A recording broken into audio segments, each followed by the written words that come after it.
Shalom, saudara-saudaraku, jemaat Tuhan yang ada di rumah masing-masing.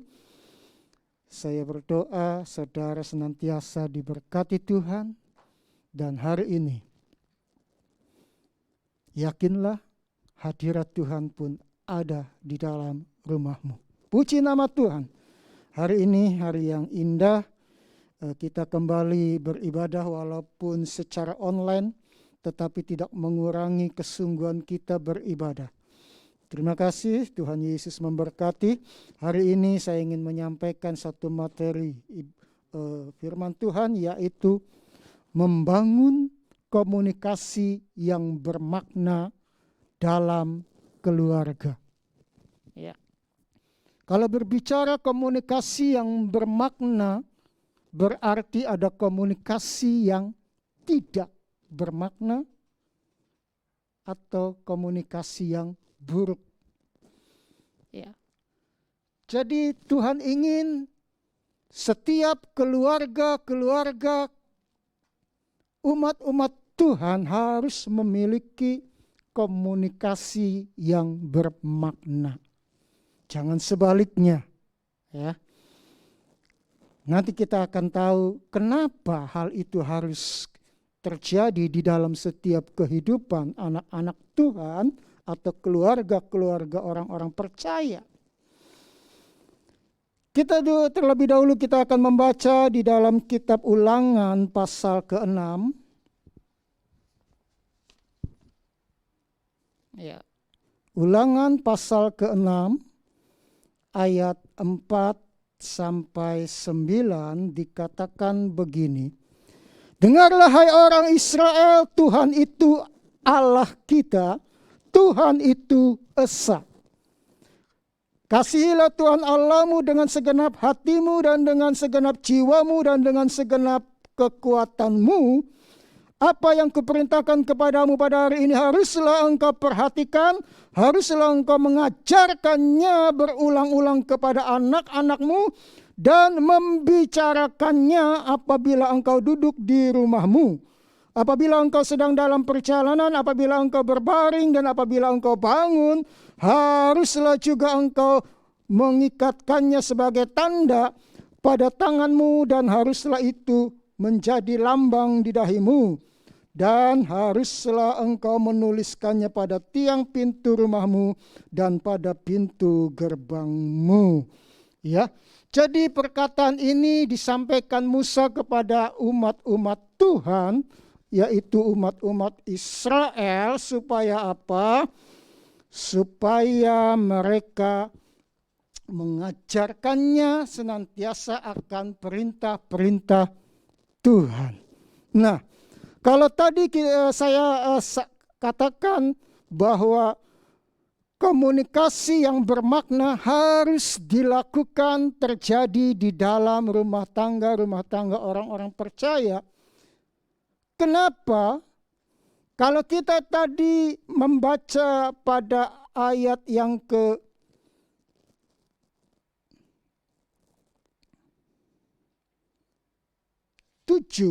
ya.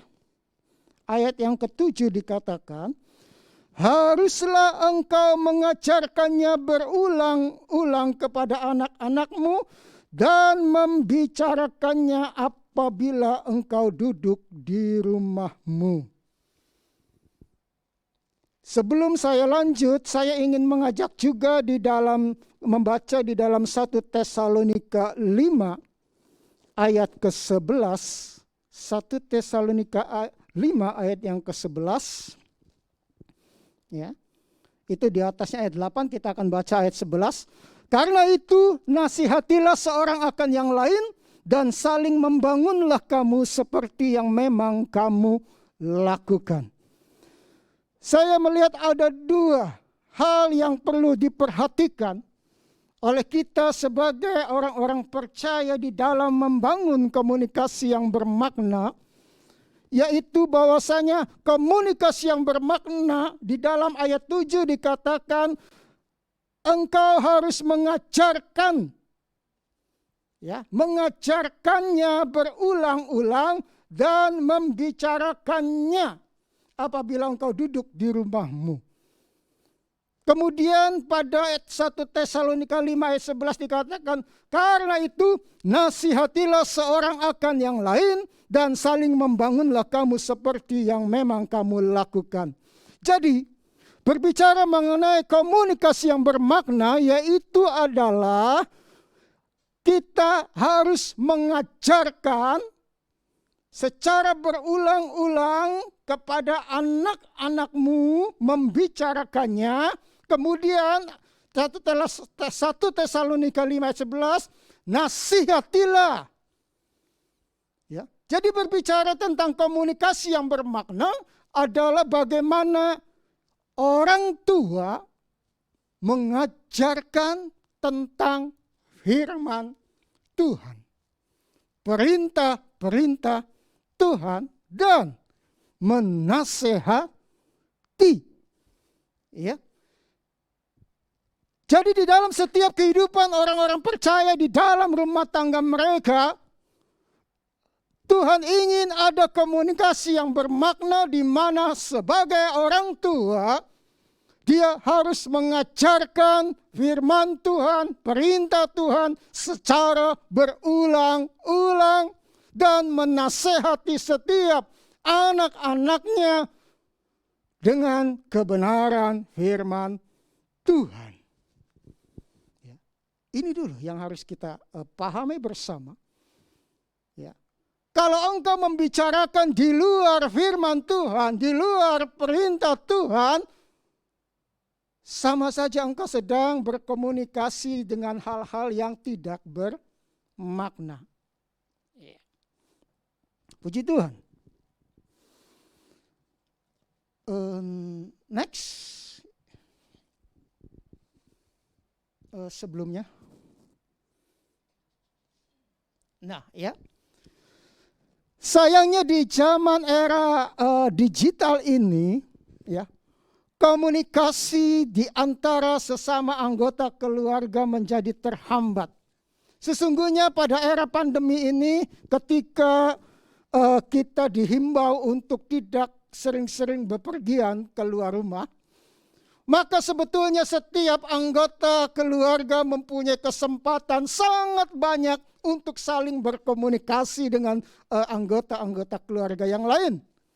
Baik orang tua, suami dengan istri, istri dengan suami, orang tua dengan anak-anak, anak-anak kakak dengan adik. Tetapi faktanya coba kita lihat tadi gambar tadi. Di dalam satu rumah tangga, dalam satu keluarga, ternyata mereka sibuk dengan gadgetnya masing-masing. Tidak ada komunikasi yang dibangun. Sangat disayangkan. Ya. Seharusnya setiap anggota keluarga membangun komunikasinya dengan sesama anggota yang lain untuk apa? Tadi di dalam ayat 1 Tesalonika 5 ayat 11 dikatakan, karena itu nasihatilah seorang akan yang lain dan saling membangun kamu seperti yang memang kamu lakukan. Inilah yang sebetulnya Tuhan mau dalam setiap kehidupan rumah tangga orang-orang percaya. Mereka saling menasihati dan saling membangun. Bukan seperti ini. Sibuk dengan HP-nya masing-masing. Ya. Ternyata teknologi menghambat komunikasi. Ya.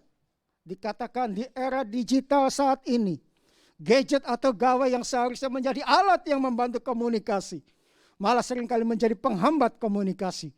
Karena masing-masing sibuk dengan gadget mengakibatkan komunikasi yang mendalam dan bermakna menjadi jarang dilakukan. Next.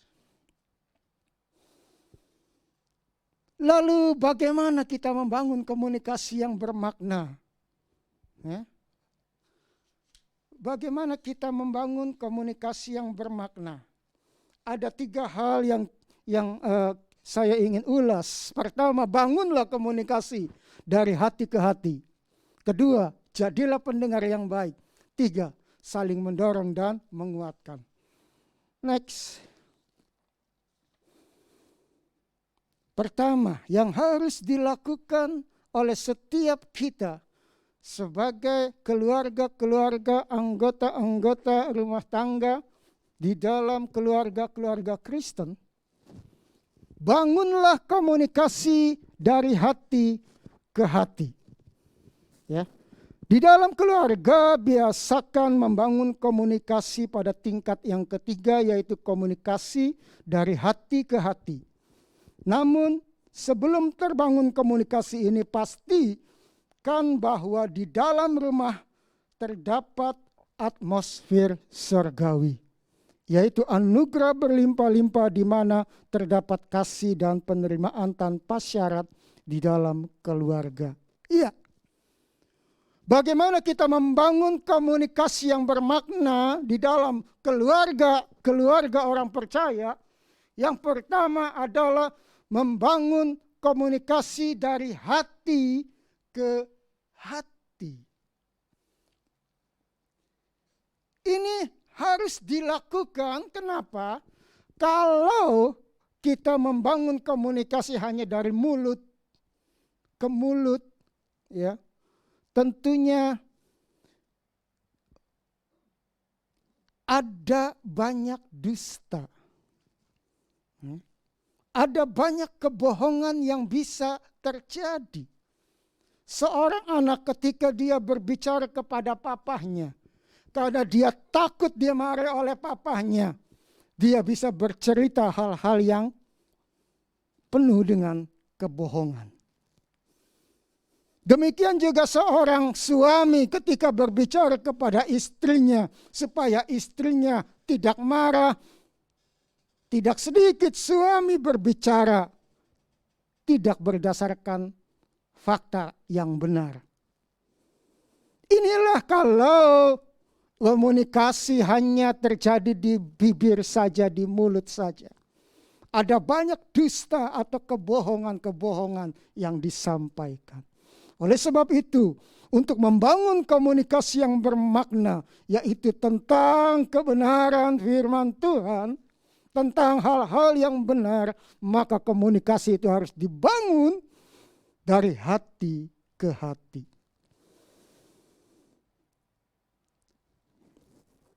Iya. Komunikasi yang dibangun dari hati ke hati adalah sesuatu yang jujur, yang tulus, di mana itulah yang seharusnya diketahui seorang istri atas setiap apa yang terjadi pada suaminya ataupun sebaliknya. Demikian juga apa yang terjadi pada anak-anak diketahui dengan sungguh-sungguh dengan benar oleh orang tua mereka.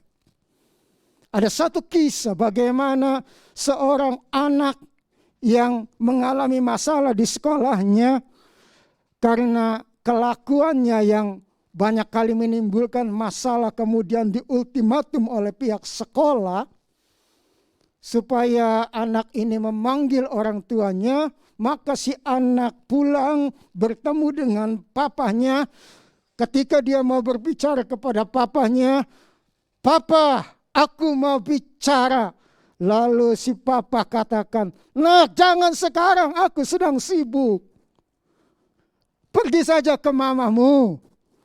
Si anak dengan sangat kecewa dia pergi ke mamanya. Demikian juga dengan ketika dia datang kepada mamanya. "Ma, aku ingin bicara." Mamanya ketika itu sedang memegang HP. Lalu dia berkata, "Nak, jangan sekarang, aku sedang sibuk. Pergi ke papamu." Dengan begitu kecewa anak ini pergi. Kepada siapa lagi dia mau ngomong? Sementara papa dan mamanya sibuk dengan urusannya masing-masing. Akhirnya anak ini dengan sangat terpaksa dikeluarkan dari sekolah karena dianggap orang tua pun tidak punya perhatian kepada anak-anaknya. Hidup anak ini semakin hancur, semakin berantakan karena dia masuk dalam pergaulan yang lebih jahat lagi. Inilah akibat tidak ada komunikasi di antara orang tua dengan anak-anak. Jadi mari bangunlah komunikasi dari hati ke hati. Supaya apa? Kita tahu persis keadaan anak-anak kita. Kita tahu persis keadaan istri kita. Kita tahu persis keadaan suami kita. Dengan adanya komunikasi yang baik. Ya, tentunya di dalam 1 Korintus 13 ayat 7. 1 Korintus 13 ayat 7 dikatakan, ia menutupi segala sesuatu. Percaya segala sesuatu, mengharapkan segala sesuatu, sabar menanggung segala sesuatu. Apa sih yang menutupi segala sesuatu? Kalau kita baca ayat-ayat sebelumnya, itulah kasih. Kalau di dalam kehidupan keluarga kita tidak ada kasih, maka mustahil komunikasi dari hati ke hati itu bisa terjadi. Oleh sebab itu, penuhi setiap kehidupan kita dengan kasih Tuhan. Supaya apa? Terbangunlah komunikasi dari hati ke hati. Dan dikatakan tadi, penerimaan tanpa syarat. Ya. Inilah yang harus terjadi, penerimaan tanpa syarat. Kita menerima suami kita menerima istri kita menerima anak-anak kita apa adanya. Jadi setiap kita tidak sedang bermain sandiwara di dalam rumah tangga kita, tetapi kita ada apa adanya. Itulah yang sesungguhnya, karena hidup keluarga kita dibangun di atas dasar kasih. Puji Tuhan. Next, yang kedua dikatakan, jadilah pendengar yang baik. Di dalam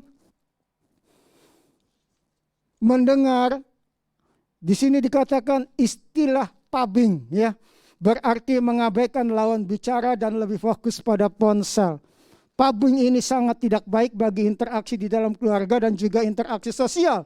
Di dalam keluarga sering terjadi antar anggota keluarga tidak mendengarkan dengan sungguh-sungguh apa yang disampaikan oleh anggota keluarga lainnya karena ia sibuk dengan gadgetnya. Ini akibat daripada gadget, maka ada orang-orang yang tidak bisa mendengar dengan baik karena dia sibuk dengan gadgetnya. Ini tidak boleh terjadi dalam kehidupan kita, dalam khususnya keluarga orang-orang percaya. Setiap kita harus menjadi pendengar yang baik untuk anggota keluarga yang lain. Kalau kita membaca di dalam Markus 10, ya, Markus 10 ayat 49, dikatakan begini, lalu Yesus berhenti dan berkata, panggillah dia. Mereka memanggil orang buta itu dan berkata kepadanya, kuatkan hatimu, berdirilah, ia memanggil engkau. Di sini ketika ada orang yang memanggil Tuhan Yesus berhenti. Artinya apa? Tuhan Yesus adalah pendengar yang baik. Dia tidak melanjutkan perjalanannya karena ada orang yang memanggil dia, membutuhkan dia. Maka Tuhan Yesus harus berhenti untuk mendengarkan siapa yang memanggil dan apa yang menjadi kebutuhannya. Inilah Tuhan Yesus mengajar kita supaya kita menjadi pendengar yang baik. Ketika suami kita berbicara, ketika istri kita berbicara, ketika anak-anak kita berbicara, dengarkan itu. Ya, dengarkan itu. Jangan sampai kita sibuk dengan gadget kita. Ya, jangan sampai kita sibuk dengan gadget kita. Coba yang tadi next, Markus. Next. Nah, saat kita mau mendengarkan dengan sungguh apa yang disampaikan keluarga kita, kita bukan hanya dapat mengerti kebutuhan mereka, namun juga memberi kesempatan bagi kita untuk menawarkan diri menolong mereka.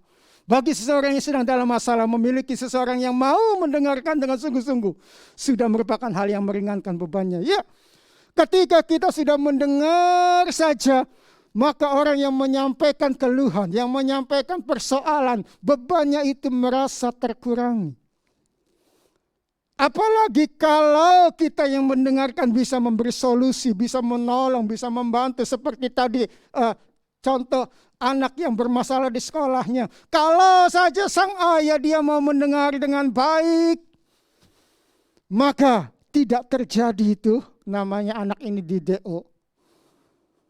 Kenapa? Karena sang ayah mengerti apa yang menjadi persoalannya dan kemudian segera mencari solusi yang terbaik bagi anaknya. Iya.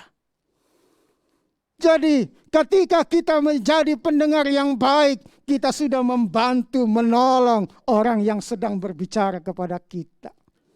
Ya. Setidaknya kita tahu apa sih masalah dia. Lalu apakah kita bisa menolong? Apakah kita bisa membantu? Ketika anak berbicara kepada kita sebagai orang tua, apa persoalan dia? Apakah kita bisa bantu? Ketika istri berbicara kepada suami, suami mendengar dengan baik, apakah sang suami bisa membantu? Demikian juga sebaliknya. Ya. Jadilah pendengar yang baik untuk anggota keluarga yang lain. Next. Yang ketiga tadi dikatakan saling mendorong dan menguatkan. Ya, dalam 1 Tesalonika 5 ayat ke-11 tadi dikatakan, karena itu nasihatilah seorang akan yang lain dan saling membangunlah kamu seperti yang memang kamu lakukan. Komunikasi di dalam keluarga harus dipenuhi dengan motivasi untuk saling mendukung dan menguatkan. Kita harus memperhatikan perkataan-perkataan kita di dalam keluarga kita. Kita tidak perhatikan. Jika kita tidak perhatikan, jangan-jangan tanpa kita sadari terdapat pola yang salah dalam pola komunikasi kita. Misalnya selalu mengkritik, merendahkan, komplain terhadap semua hal dan lain-lain. Iya, komunikasi harus dipenuhi dengan motivasi yang saling mendukung. Ya, ketika kita berkomunikasi dengan suami dengan istrinya harus disertai dengan motivasi yang saling mendukung. Ya, supaya apa? Supaya kita benar-benar ya tidak saling ayat tadi kembali tadi mengkritik atau merendahkan atau bisanya komplain. Ya, masakan istri dikomplain melulu, ya enggak enak lah, kepedesan lah, keasinan lah, ya tidak pernah ada kata pujian. Demikian juga apa yang dilakukan suami, lu malasnya minta ampun, nggak bisa bantu gua, kata istri. Dikomplain melulu, dikritik melulu. Ini bukanlah saling mendorong dan menguatkan. Ya. Maka oleh sebab itu komunikasilah dengan saling mendorong dan menguatkan, ya. Motivasi untuk saling mendukung dan menguatkan. Supaya apa?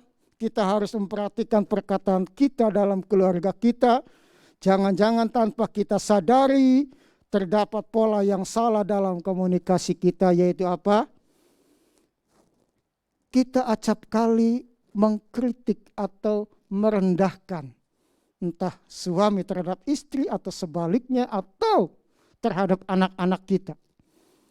Kalau ada anak kita yang mendapat nilainya 10, itu kakaknya sedang adiknya dapat nilai 6, lalu dengan enaknya si ayah katakan, ini anak papa, hebat kamu dapat 10, lalu ini anak siapa yang dapat 6-nya?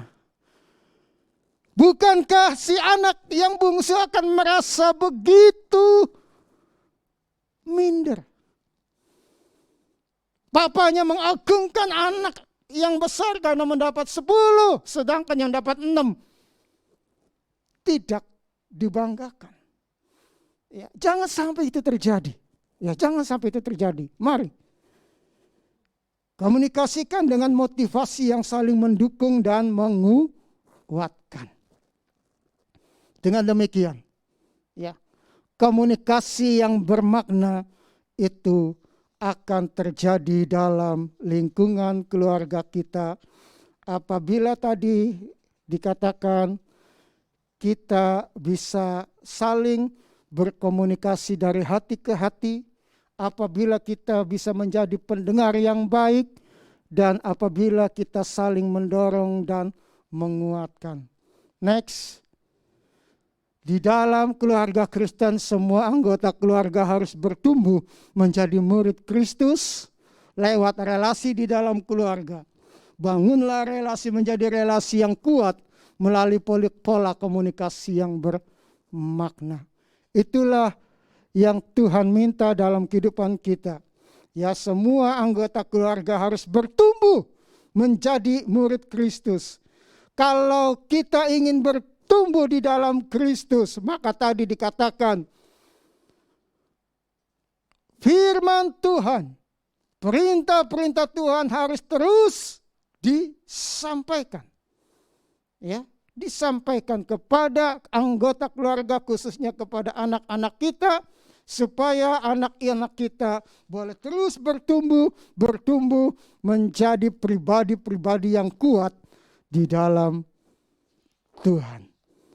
Puji Tuhan, ya, kiranya firman Tuhan hari ini boleh memberkati kita sekalian, bahwasanya di dalam lingkungan keluarga kita ada komunikasi yang bermakna, komunikasi di mana apa yang dibicarakan, apa yang disampaikan baik orang tua kepada anak-anaknya adalah kebenaran-kebenaran firman Tuhan yang mengajar mendidik kita menjadi pribadi-pribadi yang baik, pribadi-pribadi yang berkenan. Dan apabila itu ingin terjadi, lakukanlah dengan apa, di mana setiap kita bisa membangun, ya, komunikasi dari hati ke hati. Jadilah pendengar yang baik, saling mendorong dan membangun di antara anggota keluarga. Tuhan Yesus memberkati kita sekalian. Kiranya apa yang disampaikan ini memberikan pengertian yang baru atas kita semua. Amin. Saya undang WL dan Singer untuk maju ke depan. Kita akan menyanyi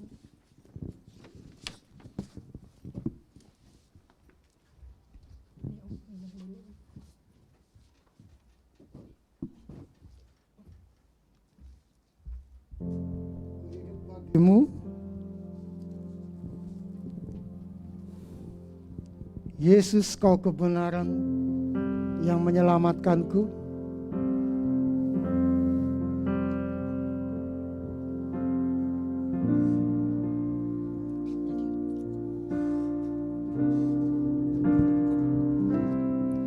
Yesus, kau kebenaran yang menyelamatkanku. Kau memberikanku hidup dan pengharapan.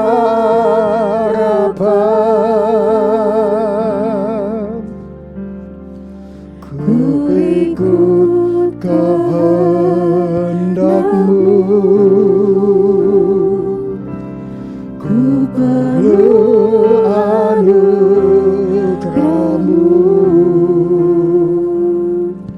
Ku nyatakan janjiku kepadamu.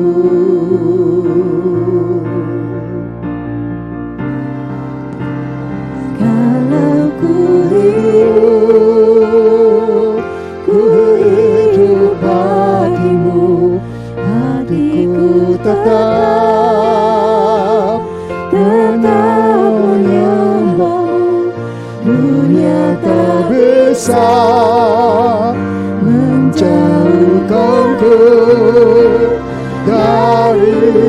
kasihku.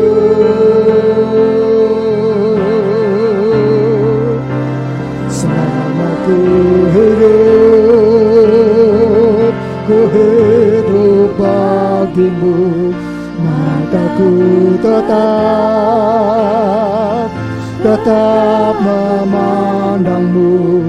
Dunia tak bisa menjauhkanku dari kasihmu.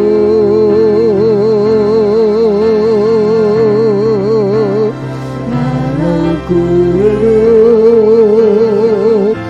hidup bagimu, hatiku tetap menyembahmu. Dunia tak bisa menjauhkanku dari kasihmu.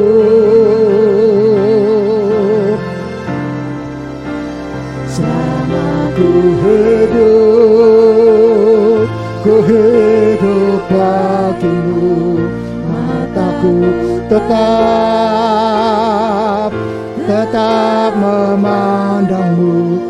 Dunia tak bisa menjauhkanku dari kasihmu. Terima kasih Tuhan, kami sudah mendengarkan firman-Mu yang sudah mengingatkan kami supaya kami keluarga-keluarga orang percaya boleh membangun komunikasi yang bermakna di dalam keluarga kami masing-masing, supaya setiap kami bertumbuh di dalam Kristus, bertumbuh oleh kebenaran-Mu, karena setiap apa yang kami bicarakan tentang kebenaran firman Tuhan. Terima kasih untuk firman-Mu, biarlah itu boleh kami lakukan dengan sebaik-baiknya, sehingga setiap kami menjadi pribadi-pribadi yang bertumbuh, yang hidup berkenan kepada Tuhan. Terima kasih Bapa, firman-Mu sudah hamba-Mu sampaikan. Kiranya setiap umat-Mu yang mendengarkan, mereka boleh mengerti dan melakukan setiap kebenaran firman-Mu. Terpujilah nama-Mu kekal sampai selama-lamanya. Bapa, mengakhiri akan ibadah kami berdoa pula untuk saudara-saudara kami yang berulang tahun pada minggu yang ke depan. Tuhan memberkati mereka ya Bapa. Bertambahnya usia dalam hidup mereka membuat mereka lebih matang, lebih hidup di dalam kekudusan, hidup lebih berkenan kepada Engkau.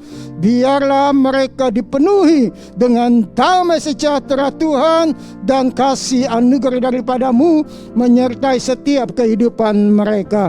Seluruh umat hamba-hamba-Mu yang sudah melayani pekerjaan-Mu hari ini, Tuhan Engkau memberkati, baik yang melayani puji-pujian, yang melayani singer maupun musik, dan hamba-hamba-Mu yang melayani multimedia. Tuhan berkati segala jerih lelah mereka. Biarlah Tuhan balas berlipat kali ganda apa yang sudah mereka kerjakan bagi hormat kemuliaan nama Tuhan. Terima kasih Bapa, kami mau mengakhiri ibadah ini di dalam nama Tuhan Yesus Kristus. Oleh sebab itu, terimalah damai sejahtera daripada Allah Bapa, kasih anugerah daripada Tuhan Yesus Kristus, serta persekutuan di dalam kuat kuasa Roh Kudus menyertai kita sekalian dari saat ini sampai Maranatha Tuhan Yesus datang yang kedua kali. Di dalam nama Tuhan Yesus, haleluya, amin. Kami memuji kebesaran-Mu.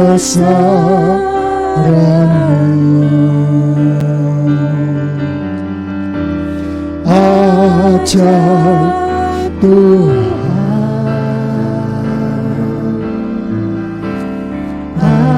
ajaib Tuhan,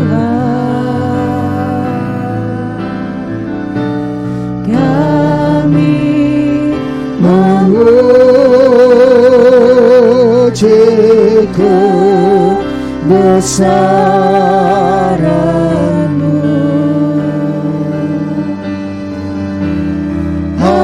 Ajaib Tuhan,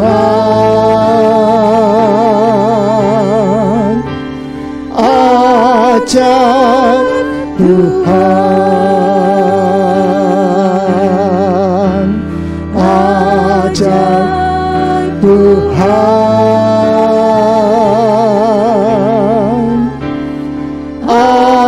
ajaib Tuhan.